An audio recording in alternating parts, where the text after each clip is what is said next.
고체 연료를 사용하는 우주 발사체의 시험 비행에 성공했다고 밝혔습니다.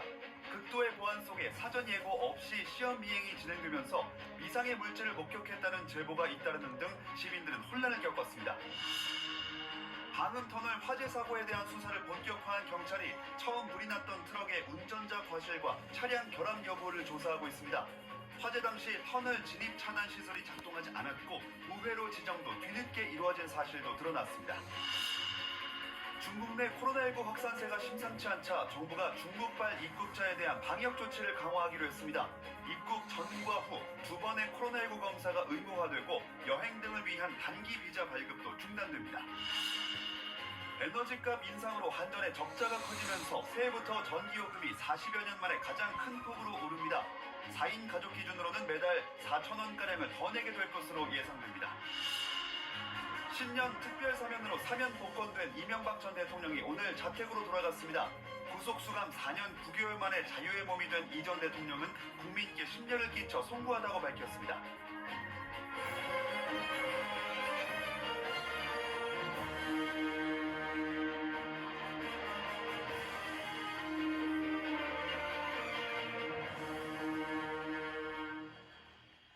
여러분 안녕하십니까? 몇 시간 전 하늘에서 정체 모를 수상한 물체를 봤다는 목격담이 이어졌습니다. KBS에도 제보가 빗발쳤고 혹시 북한이 미사일이라도 쏜 건 아닌지 불안하다는 분들 많았습니다. 1시간 가까이 혼란이 이어진 뒤에야 국방부가 입장을 내놨는데 이 정체를 알 수 없었던 이 무지갯빛 연기는 시험 비행에 성공한 우주 발사체라고 밝혔습니다. 먼저 최영윤 기자입니다. 저녁 6시 무렵 어두운 하늘을 뚫고 무언가가 하늘로 솟구쳐 올라갑니다. 지상을 향해 밝은 빛이 내려 비춰지고 하늘에는 비행 흔적이 그대로 남았습니다. 이 비행체는 국방과학연구소가 시험 발사한 고체 연료 사용 우주 발사체였습니다. 충남 태안에 있는 안흥종합시험장 인근에서 발사됐는데 우리나라 전국에서는 물론 일본에서도 목격됐습니다. 발사 이후 시민들의 문의가 빗발쳤고 국방부는 6시 45분쯤에야 시험 비행에 성공했다고 발사 사실과 결과를 공개했습니다. 국방부는 우주안보 경제 시대에 맞춰 독자적인 우주 기반 감시 정찰 분야의 국방력 강화를 위해 고체 연료 추진 방식의 우주 발사체를 비행 시험했다고 설명했습니다.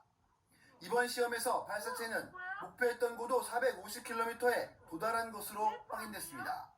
최종 개발 단계에 해당하는 1단 추진체를 제외하고 2단과 3단 추진체만 발사했는데 두 추진체의 단분리도 성공적으로 이뤄진 것으로 나타났습니다. 우리 군은 그동안 순수 우리 기술을 바탕으로 소형 위성 또는 다수의 초소형 위성을 지구 저궤도에 올릴 수 있는 고체 추진 우주 발사체를 개발해왔습니다. 지난해 7월 엔진 연소 시험을 했고 3월 30일에는 첫 시험 발사에 성공했습니다. 당시에는 우주 발사체의 필수 기술인 대형 고체 추진 기관과 페어링 분리, 단분리, 상단부 자세 제어 기술 등을 검증했습니다. 발사체 개발을 최종 완성하기 위해서는 앞으로 몇 차례 추가 시험이 더 필요합니다. 국방부는 몇 년 동안의 개발 과정을 거쳐 성과를 내고 우주를 포함한 국방력 강화에도 계속 매진하겠다고 밝혔습니다. KBS 뉴스 최영민입니다.